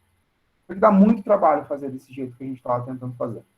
Muito. Isso custou as vidas pessoais de alguns profissionais da escola, mas hoje a gente consegue falar que foi uma escola que alcançou níveis muito significativos da inclusão desses alunos. De quase todos e todas. Marcos, você fala quase. Por que quase, gente? Não vou aqui falar para vocês que conseguimos alcançar todos e todas. Infelizmente, para as minhas noites de sono mal dormidas, não conseguimos, mesmo com toda essa trajetória. mesmo com toda essa coletividade. Então, é um processo muito complexo, muito difícil. E aí eu volto naquela perguntinha. Será que é um processo da pandemia ou na pandemia? Cada vez mais a gente tem visto que é um processo na pandemia, que ele acelera na pandemia, que ele ganha um vulto maior, esse processo de exclusão, mas que ele já acontecia antes da pandemia. A gente já tinha alunos que dentro da escola estavam excluídos do processo. Porque a gente fica pensando na palavrinha inclusão e vem aqueles estereótipos na cabeça, né? Ah, são os alunos que têm algum déficit de aprendizagem. Quando a gente fala em inclusão, a gente tem que falar de todos. E tentar incluir todos e qualquer um, cada um nas suas especificidades. E isso é muito difícil. Fato é que, apesar de toda essa loucura de ações que a gente tentou fazer, infelizmente a gente não alcançou os 100% dos alunos. Estamos na briga, estamos na luta. Como diria o Paulo Freire, a gente tem o inédito viável, né? A gente acredita, a gente esperança que vamos até o final do ano alcançar 100%. Estamos na luta. Eu vou deixar essa última página aqui aberta e vamos começar a tentar abrir para diálogo. Vamos ver quem quer conversar comigo. Eu já falei demais, a garganta já está aqui pedindo um pouquinho mais de água. Eu vou fechar a apresentação por enquanto.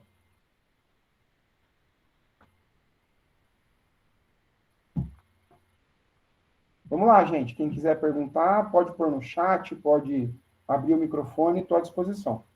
Vou começar então, tá? Para puxar um pouco de saco aqui.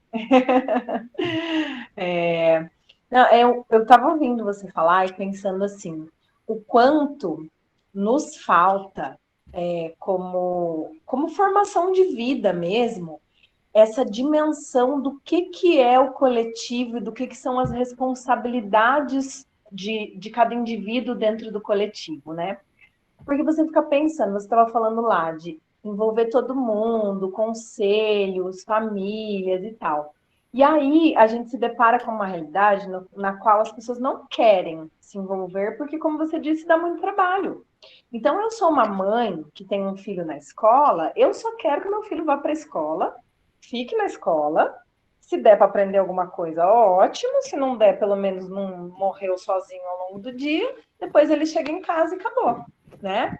E aí, quando você entra falando de Paulo Freire, falando de todo esse trabalho coletivo, a gente lembra que, na verdade, não é assim que deve acontecer. Que se eu quero a construção de um lugar melhor, eu preciso participar dessa construção. Eu preciso estar ativo nessa construção. Então, se eu sou uma mãe que tem um filho na escola e quero que o meu filho tenha uma boa educação, não só escolar, uma boa educação como convívio, eu preciso saber qual é essa escola, eu preciso saber o que acontece na escola, eu preciso estar envolvida com isso, né? Principalmente numa escola pública, porque a gente está falando aqui de escola pública, né? É o meu dinheiro que está entrando ali. E eu acho que, na verdade, a visão que a gente acabou construindo ao longo dos últimos anos de mercantilização da educação foi o oposto. Como a maioria das pessoas de classe média paga uma escola, eles acham que é isso, eu sou o cliente, eu pago e você me dá o serviço e acabou, essa é a nossa relação.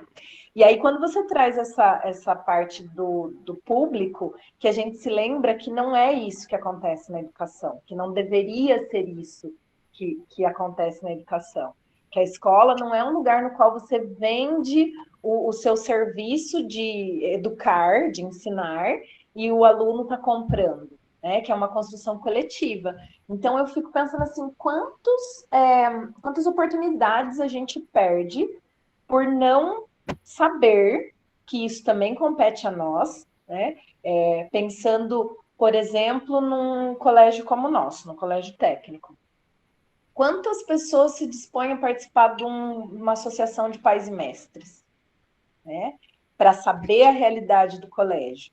Quantos de nós conhecemos a realidade dos nossos alunos, né? Quantos de nós estamos dispostos a fazer esse chamamento, essa escuta ativa? E aí as coisas vão se embolando de um jeito que você para e pensa assim, mas tem muita coisa errada, né?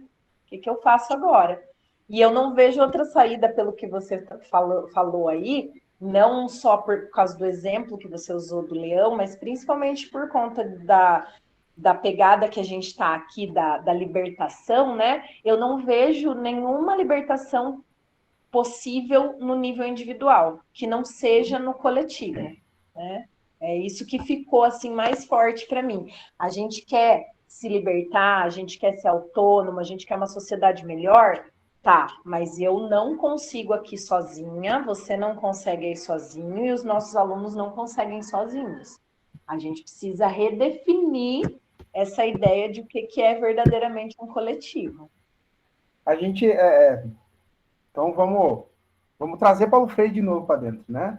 A educação tem que ser transformadora, ponto. E o Paulo Freire era o cara que abraçava o contraditório, né? Como é que eu vou me falar freiriano se eu não abraço o contraditório? Então, primeiro eu tenho que entender qual é a formação histórica do serviço público e depois a formação histórica do povo. O que é povo, né? Então, a gente vem de um processo histórico que massacra o serviço público e coloca no serviço público educação, saúde, a pecha de fraco, fracassado, que não dá conta, que não vai conseguir, tudo mais. Isso historicamente, e no processo mais recente, daí nós estamos falando de 30, 40 anos, dessa mercantilização, de tentar implementar no serviço público o modelo privatista, o modelo que dá sucesso, que é do serviço, dá sucesso aonde, né? É muito questionável a lógica do que é sucesso. Então, não tem outro caminho que não seja o coletivo. Esse papinho de coach, do eu posso, eu quero, eu consigo, não. Nós podemos, nós queremos, nós conseguimos. Não tem outra possibilidade. Então, abraçando o contraditório, é entender que essas famílias, os nossos alunos que estão entrando na escola, eles vêm de um processo de fragilização do que é passado para eles como conceito de serviço público, e a escola entra nisso. Eles vêm de um processo de mercantilização de todas as relações. Eles vêm de um processo em que ninguém olha para eles e os coloca e os ajuda a se entender como sujeitos dos processos. Então, o que a gente tem essas famílias têm que se virar, mas têm que dar os pulos delas. Ninguém ajuda. A gente não tem um governo forte que esteja por trás de políticas sociais de verdade. Então, no frigir dos ovos, ela vai esperar que a escola faça o que ela faz, que é se virem. Eu me viro, eu dou meus pulos, eu tenho 2 empregos, a mãe pensando lá. Eu tenho 2 empregos para dar conta, ninguém faz nada por mim. Ainda vou ficar me preocupando com a escola. Para mudar isso é muito complexo, é muito difícil. Porque a gente está trabalhando com uma realidade instituída que é uma realidade de muito sofrimento dessas famílias. Nós estamos falando do Leão, que é uma região periférica, e aí nós vamos para a realidade do Cotil. Eu estava tentando pensar hoje, né? Eu estou numa escola em que, apesar do sangue, suor e lágrimas, não dá para escolher outro caminho. Não dá. O caminho da escola pública, fincada no território do Campo Grande, que quer tentar ser transformadora, é através da educação popular, é através da pedagogia crítica, não tem como. Agora eu fico imaginando o Cotil, que é uma escola que traz a pecha também de ser uma escola procurada para um ensino profissionalizante, é uma escola técnica, né? Como é que lida com essas diferentes nuances de ter que entender mercado de trabalho, esse processo mercantil? Deve ser uma loucura na cabeça de vocês, educadores, e do aluno também. Então, eu acho que é muito mais difícil equilibrar num contexto como de uma escola pública, que tem que atender a população de baixa renda, e mesmo assim lidar com essa lógica da formação para o mercado de trabalho. É através da educação transformadora também o caminho, mas ele não é um caminho tão reto e direto quanto para a gente por mais que seja difícil. Há como você justificar possibilidades de uma escola profissionalizante pelo viés mercantilista. Há a possibilidade desse discurso, por mais cruel e nojento que eu ache, mas tem gente que não vai achar. Então, vamos abraçar esse contraditório de quem está trazendo esse processo de individualização, esse processo de eu sou exército de um homem só, vamos abraçar esse contraditório e falar, tem outra possibilidade.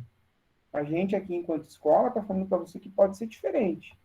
Num primeiro momento vai ser mais difícil, mas em médio e longo prazo vai ser tão gostoso, vai ser tão mais fácil quando você for da comunidade de conselho de escola, em que você puder confiar nas suas colegas, nos seus pais, que vocês vão, até para as coisas mais mundanas e banais, para fazer uma festa, em médio e longo prazo é mais fácil e é mais gostoso. No começo é difícil.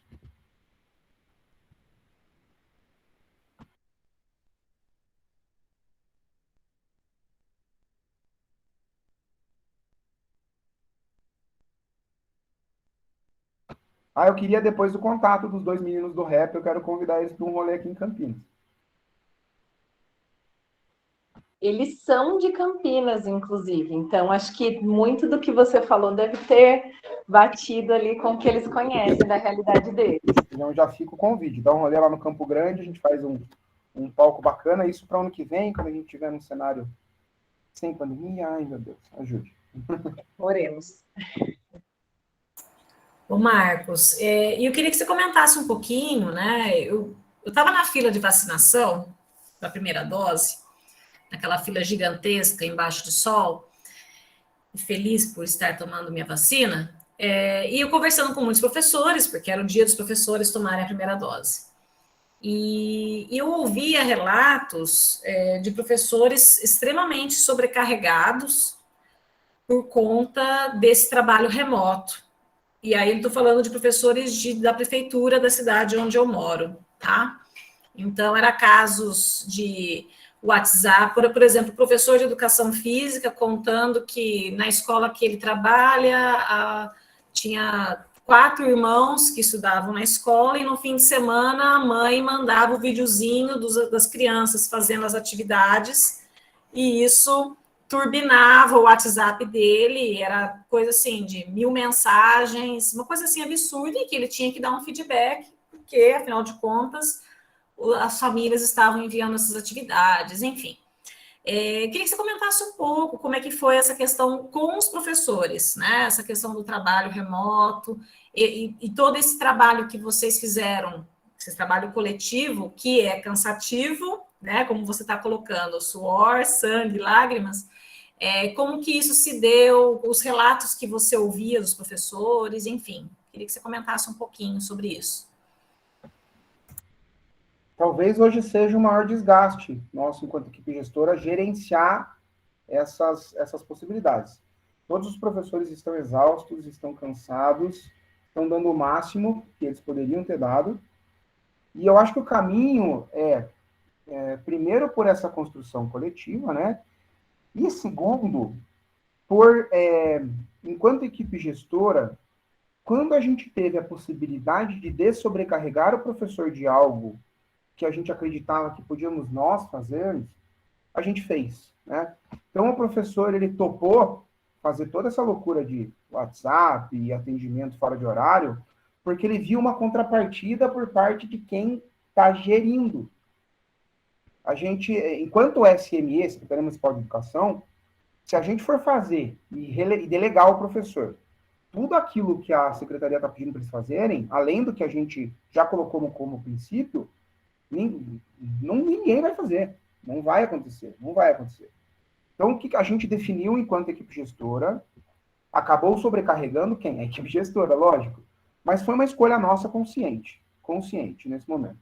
Que toda e qualquer oportunidade que a gente tivesse de desburocratizar o trabalho do professor e de dessobrecarregar ele dessas demandas, a gente ia fazer em prol de a contrapartida lá na devolutiva do aluno, lá na conversa no pé do ouvido no WhatsApp, lá naquela resolução da questão 6 da atividade do dia 24, não devolver só com um feito ou não feito.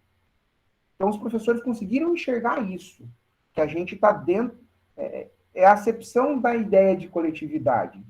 Eles não enxergam uma equipe que está delegando e façam, e cumpram, e não existe isso. Não existe isso, de verdade mesmo. A gente se lasca enquanto equipe gestora por conta disso, mas há esse pacto coletivo, que é um pacto muito bem delimitado, muito bem construído. Ele não é só tácito, ele não está só solto, ele está escrito, né? A gente oficializa esse tipo de coisa. e toda e qualquer possibilidade de desburocratizar e de não sobrecarregar o professor, mesmo que isso em alguns momentos custe um pouco da nossa sobrecarga, a gente faz. Porque é quem está lá na ponta, o professor e o aluno, aí eu vou colocar para os alunos que estão assistindo, que são os que mais estão sentindo as dificuldades desse ensino remoto. Então, nada mais justo do que, quando a gente pede um auxílio, pede uma construção coletiva, que a gente tente tirar algumas demandas que a gente entende que possam ser feitas. Então, uma coisa bem simples, por exemplo, a gente tem até amanhã o prazo para inserir um questionário extenso que foi feito com as famílias sobre as condições de acesso. Todas as outras escolas que eu conheço delegaram ao professor, porque a SME falou que era o professor que tinha que fazer. E esses professores das outras escolas, porque além do meu cargo de diretor, eu tenho um cargo de professor numa outra escola. Eu estou ficando doido com esses questionários. O que a gente fez lá na nossa escola?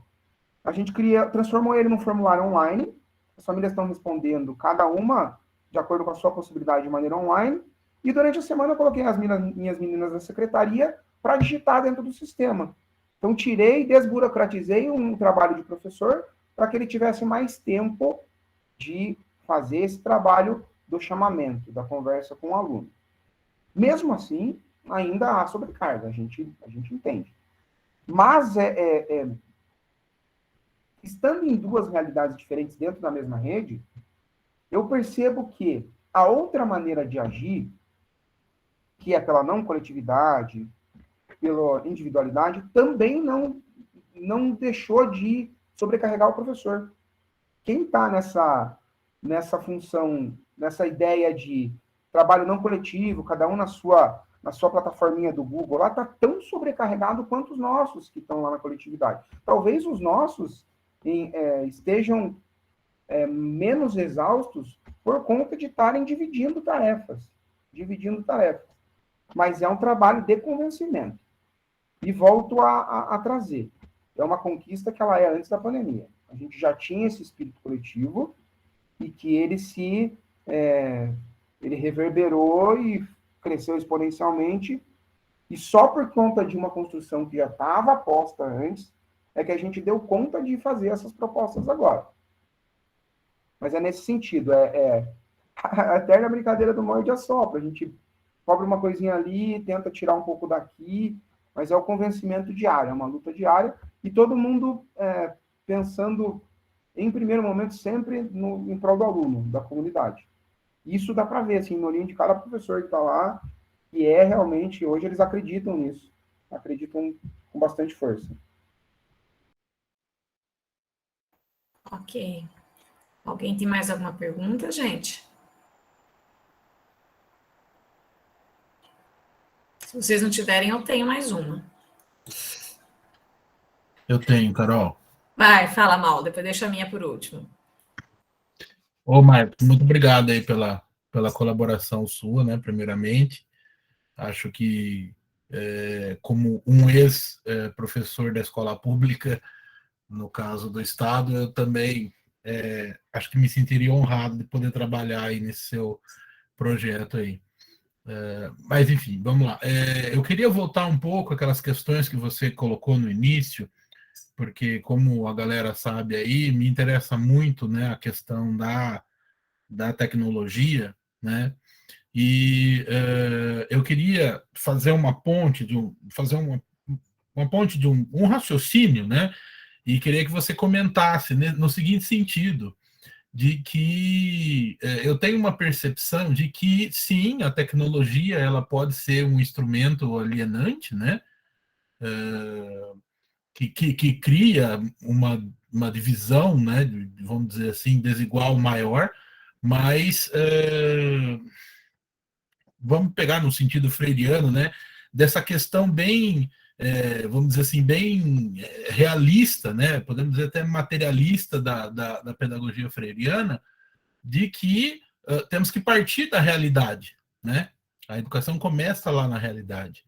E fatalmente, nós estamos vivendo um momento em que a realidade dos alunos, né, é digital.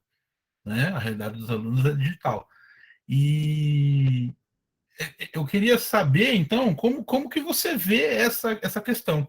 se essa vamos chamar de cultura digital que os alunos estão inseridos, ele também faz parte desse degrau, né, freiriano, da onde a gente parte a educação. Porque, senão, e já emendo aqui uma outra pergunta, dizendo se você conseguiu, então, encontrar uma resposta para o fato da tecnologia não ser só um instrumento alienante, mas sim um ponto de partida para uma educação libertadora e, eu não sei, talvez realista, né, do contexto histórico que nós estamos vivendo. Muitos dos nossos alunos e pais de alunos não conseguem entender isso, de que a pandemia ela acabou atropelando, no meu ponto de vista, uma realidade que era inevitável, né? Que era esse ponto de partida a partir da cultura digital. E aí você colocou aquelas questões do começo, né? Eu tenho pensado bastante nisso, eu queria ver realmente que você pontuasse melhor quais foram as respostas, né, que você encontrou para isso durante essa sua jornada aí na escola enquanto gestor, né? Cara, ainda bem que você trouxe essa questão de novo, porque eu agora percebi que eu não consegui concluir ela. Foi ótimo. Então, a gente tinha essa percepção lá no começo de que a ferramenta era por si só de natureza excludente, né?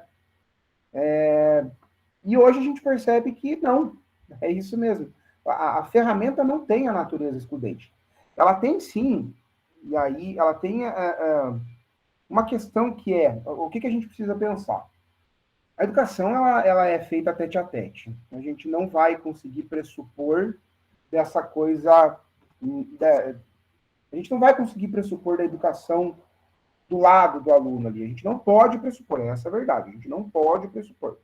Mas a gente pode se valer dessas ferramentas como possibilidades de aproximação. Então, hoje, eu não tenho dúvidas de que o problema não está especificamente na ferramenta.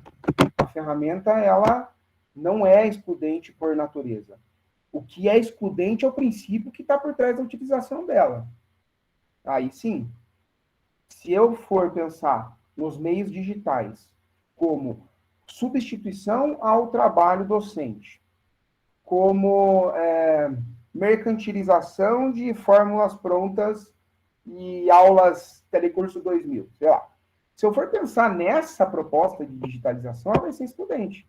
Agora, se eu for, com a ferramenta dos Meets, eu nunca imaginei, eu não sabia o que era Meet antes disso, né? Hoje a gente tem Meet, Zoom e tem live pelo... Como que é aquele do Patinho? Esqueci o nome agora. StreamYard, e um monte de coisa, né? E se a gente for pensar que para algumas famílias eu nunca tinha conversado com elas no presencial e agora na pandemia eu conversei pelo Meet, ela se tornou uma ferramenta de inclusão. Não tenha dúvida, Maurício. Não tenha dúvida. Então a resposta é essa. A ferramenta vai estar a serviço do princípio. A ferramenta vai estar a serviço do que você construiu antes da ferramenta. Se o teu princípio, se a tua base for excludente, a ferramenta vai ser excludente. Senão, ela pode ser, sim, um grande auxiliar no processo de inclusão. Trazer para dentro famílias que não eram da cultura escolar. Só que, como você bem falou, infelizmente a pandemia atropelou um processo que eu também acho que ele seria um processo natural.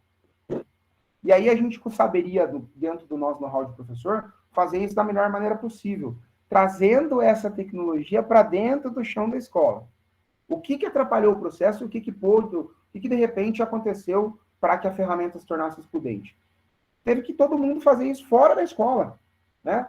Cada um teve que se virar na sua família. Então, quando a gente conseguir agora, num cenário pós-pandêmico, não abrir mão da ferramenta digital, das tecnologias de informação, não abrir mão, mas trazer para dentro da escola, trabalhar com ela dentro dos nossos critérios pedagógicos, do que a instituição acredita, do que a instituição tem como princípio, e aí reverberar isso para as possibilidades remotas, a escola só tem a ganhar, cara, só tem a ganhar. Tem que manter. A gente já sabe que na Prefeitura de Campinas a manutenção do empréstimo dos Chromebooks será independente da continuidade ou não da pandemia, eles vão ficar com o computadorzinho lá enquanto for aluno da escola.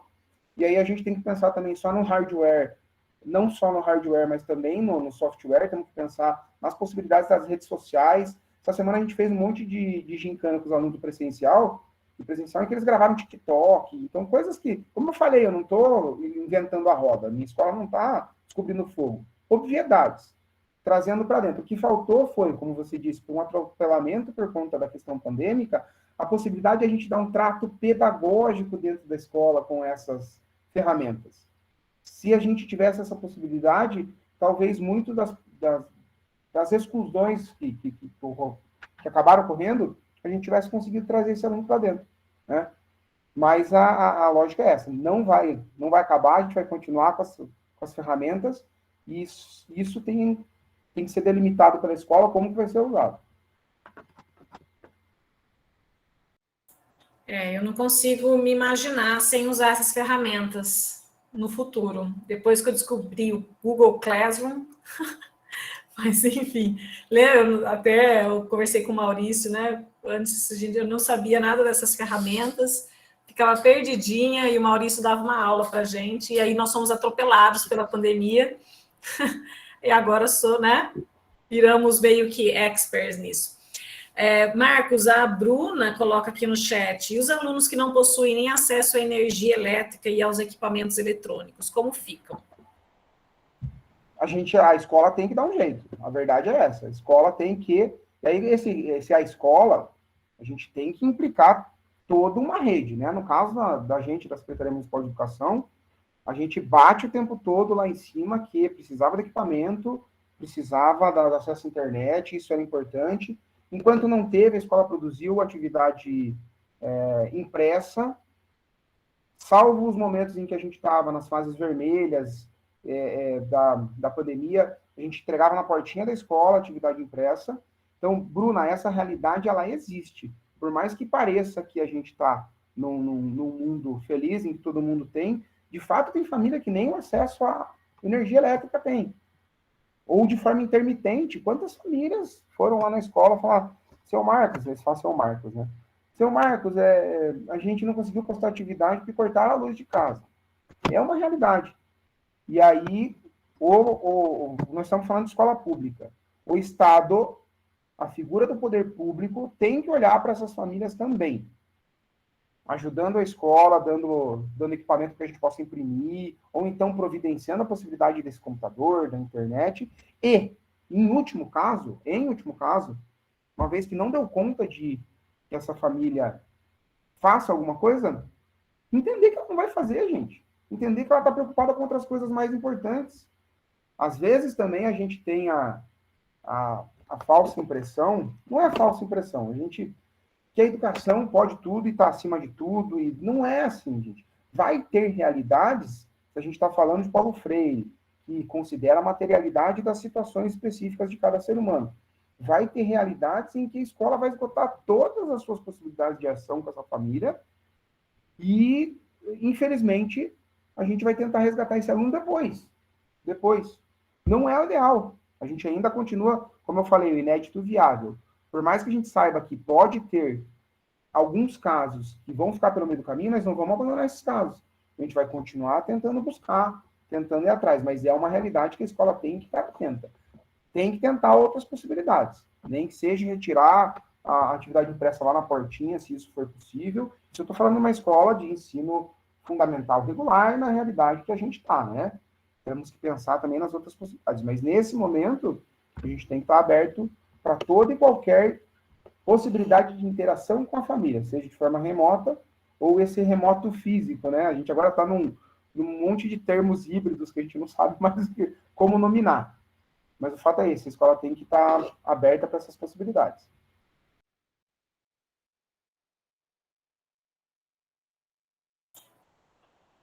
Mais alguém aí, gente? Ana Elise, pode falar. O meu não é bem uma dúvida, é mais um comentário, porque a minha mãe, ela estudou nessa escola, no Leão, e ela sempre fala que é uma escola incrível, que marcou muito ela de uma maneira muito positiva, e é muito legal ver o que vocês estão fazendo para tornar a escola cada vez mais inclusiva e trazer uma marca muito boa em todos os alunos. Obrigada, Nelise. Depois eu te passo aquele combinado que a gente fez para você defender a minha escola, tá bom? Então, tô brincando. Eu tinha a expectativa de realmente encontrar aqui até ex-alunos da escola como aluno do Cotil. A gente tem uma taxa de sucesso nos vestibulinhos e processos seletivos que é uma das melhores da rede pública. Né? Então, que legal, que bacana ver a filha de uma aluna que estudou lá no Leão. E aí, se ela é filha de uma aluna, de uma ex-aluna, eu volto na historicidade da escola, que a gente já constrói essa coletividade bem antes do Marcos Bisnello. Eu estou desde 2018 só lá. Então, a gente tem figuras históricas na escola que já trouxeram esse caminhar coletivo. Nada foi feito de uma hora para outra, tudo foi construído. Obrigado, Anne. Obrigado mesmo. Um abraço para sua mãe. Vou mandar. Muito obrigada, viu? Mais alguém? Então, eu vou fazer só uma. Não sei se tem muito a ver, mas talvez tenha a ver, Marcos. Tem muitas notícias, né, textos publicados que falam sobre que a Covid-19, a pandemia, ela pode fazer a educação no Brasil regredir, né, em até 4 anos. Como que você enxerga essas informações? São exageradas, são reais? Como que você enxerga tudo isso? Não tanto pensando só na sua escola, mas você como educador, como que você enxerga isso? A gente tem que entender de que escola que eles estão falando nessas reportagens, né? Porque colocam tudo dentro do mesmo balaio, se valem de indicadores de qualidade que são muito questionáveis, essas provas Brasil e PISA e não sei o que lá, mas tudo bem, são indicadores, mas são bem questionáveis, né? Eu acho que a gente precisa pensar, mudar um pouco o foco da qualidade da escola para uma perspectiva mais próxima da qualidade social. O que essa escola está fazendo para que os processos de leitura de mundo do aluno, de possibilidades de transformação social, o que essa escola está fazendo para implementar isso? Né? Ai, Marcos, você está falando de uma função social da escola que não deve ser, a gente tem que ensinar conteúdo. Ninguém está falando que essa perspectiva não ensina conteúdo. A gente ensina conteúdo sim também. Né? Toda escola a gente não pode perder o foco de que somos uma escola, a gente tem, somos, e aí eu falo abrangendo para outras escolas, né? A escola, ela é, por pressuposto, o local onde a humanização vai se dar através da mediação, através do conhecimento humano, conhecimento adquirido ao longo da história da humanidade. A gente não vai deixar de usar essa mediação, mas tem que começar a pensar na qualidade social dessa prática. Também não podemos negar o fato de que a pandemia vai sim causar um impacto na aprendizagem desses alunos. Se a gente falasse que não, estaríamos negando a função do professor, a função da escola, a gente estaria validando o homeschooling, né? Que a gente não quer. Mas vai haver um impacto, sem dúvida, vai haver um impacto. Cabe, mais uma vez, ao poder público programar, planejar e efetivar ações para recuperar essas aprendizagens. É isso. Não não consigo enxergar, não seria freiriano se eu falasse que isso é um impacto irreversível. Eu acredito na possibilidade de transformação, acredito que todos não, vamos novamente dar o braço a torcer, que muitos desses alunos terão a possibilidade de recuperar as aprendizagens não constituídas nesse momento. Não vejo nada como irreversível, mas que há um impacto, sem dúvida há. Isso a gente não pode fechar os olhos, né? E a gente vai ter que pensar agora para esse retorno, que escola é essa que vai receber esses alunos, né? Então, a gente lá das escolas fundamental regular, da rede municipal ou de outras redes, já está convivendo com esse retorno. Então, a sugestão para o Cotil, quem sou eu para sugerir alguma coisa, né? Mas é que já comece a pensar agora que escola é essa que vai receber o aluno. Porque não é a mesma escola que ele deixou. É outra escola completamente diferente. Essa escola, como o Maurício falou, que não vai poder pressupor das tecnologias da informação, é a escola que vai ter que entender essas dificuldades de aprendizagem que o aluno que está quase 2 anos sem frequentar a escola vai trazer, que vai ter que rever os seus métodos, os seus conteúdos, vai ter que pensar em questão curricular, em ciclagem. É outra escola, gente, que nós vamos pegar. E os alunos também têm que estar cientes disso. Vocês vão encontrar um outro Cotil quando vocês voltarem. E precisa ser outro, essa que é a questão. Não é só porque a gente é outro porque caiu uma bomba nuclear, e não é isso. Precisa ser outra escola. E a gente está falando de escola com E maiúsculo. Aquela escola, instituição, organizada, em matérias estanques, tudo aquilo não vai dar conta da realidade que vai vir para a gente pós-pandemia. Nesse cenário de déficit de aprendizagem, de dificuldades apresentadas por alunos e da qualidade social também. Então, as dificuldades vão acontecer, vai haver sim eu não digo uma queda, porque aí a gente volta novamente em quais são os indicadores. Mas a gente tem que entender que há aprendizagens não consolidadas nesse período e que o poder público tem que se envolver para ajudar o professor lá no chão de fábrica, lá no pé da escola, a tentar, da melhor maneira, consolidar essas aprendizagens que não ocorreram. Ok. Obrigada, Marcos. Elô? Acho que só pegando o gancho do que o Marcos falou, e eu tenho pensado muito nisso, né, nesse planejamento para o retorno, e também tenho a realidade de uma outra escola que já voltou e estou sentindo o que é estar no presencial, a gente não desapegar da questão de que a escola é um lugar de humanização. Né? Eu acho que essa vai ser a principal premissa que a gente vai ter que ter quando nós estivermos dentro de sala de aula. E não só a humanização dos alunos. Porque às vezes a gente esquece que os professores, os agentes de educação, eles também são pessoas que estão no processo. Então, a gente chegar numa escola em que está todo mundo machucado e ferido por conta dessa pandemia, em que está todo mundo com medo, uns com medo de terem, né, de ficarem doentes, outros com medo de socializar, outros com medo de, né, todo mundo com medo, e a gente simplesmente fazer de conta que esse ano e meio não aconteceu, que esses 2 anos não aconteceram, chega na sala, aula, vamos lá, galera, o que é um substantivo, o que é um adjetivo, bora lá. Essa realidade me assusta muito mais do que o que nós podemos fazer de novo e de diferente. O que mais me assusta é esse medo de voltar e fazer de conta que nada aconteceu. Porque não dá para fazer de conta, mas dá para a gente tocar o barco, né? E eu acho que a gente teria perdido a maior oportunidade das nossas vidas, coletivamente falando, de mudar, de transformar e de construir algo que seja efetivo, como a gente falou lá no começo, como a Carol leu e falou lá pra gente, né?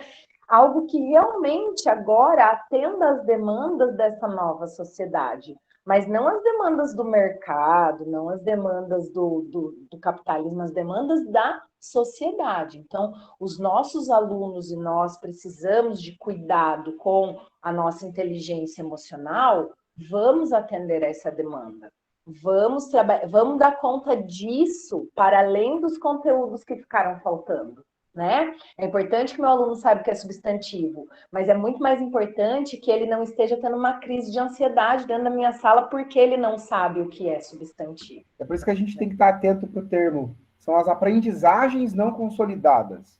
Entre essas aprendizagens estão as possibilidades socioemocionais, tudo que ele deixou de vivenciar dentro da escola. Ele, o profissional, o professor. Se a gente imaginar que, para além dessa cultura tradicional da escola como o lugar onde a gente transmite o conhecimento construído pela humanidade, ainda para a maioria dos nossos alunos é o espaço também, por natureza, para a socialização, para ele conhecer os outros, para começar a namorar, para ter um monte de coisa nesse meio que esse aluno perdeu. E nós, professores, também. Né? Quem não está com saudade de bater um papo na sala de professores despretensioso, falar mal da direção? Todo mundo está com... A gente precisa disso também ano que vem. Esse horário é muito importante para restabelecer todos esses processos que não aconteceram. E dá para fazer. Dá para fazer. Novamente, a gente vai ter que pegar no princípio. Que escola que eu quero, que princípio que eu vou defender. Essa escola é possível agora? Que escola que é possível agora? Né? Também não adianta chegar querendo a ferro e fogo e instituir uma coisa que não é a cultura da escola. Mas vamos investir em formação, vamos investir em pessoas que tragam uma oxigenação. Eu acredito que dentro da equipe de vocês tem gente, dá com o pau aí que possa, cada um na sua área, contribuir com alguma coisa, mas, acima de tudo, a gente também precisa dessa força do poder público. Eu vou bater mais uma vez nessa tecla, né? Enquanto gestor, eu sei o quanto é difícil a gente, de repente, ter em alguns momentos uma falta de olhar para cima e falar, obrigado. Esse para cima é o secretário, sei lá, no caso de vocês, é a instituição mantenedora, é a única... Então, precisa também desse compromisso. Precisa que esse compromisso ele seja de cabo a rabo, lá do reitor até a merendeira. Tem que ser uma escola falando uma coisa só.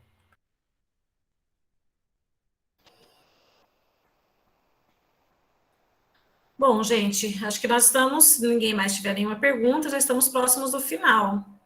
O professor Sandro também está presente, acho que quando eu comentei dos professores presentes aqui, acho que ele não havia entrado, né? O professor Sandro fez um comentário aqui no chat, Marcos.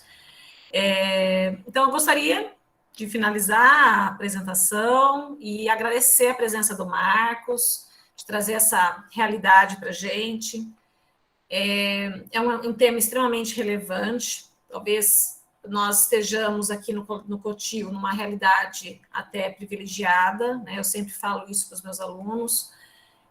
Houve até uma política da escola e da Unicamp de entrega de materiais para os alunos, enfim.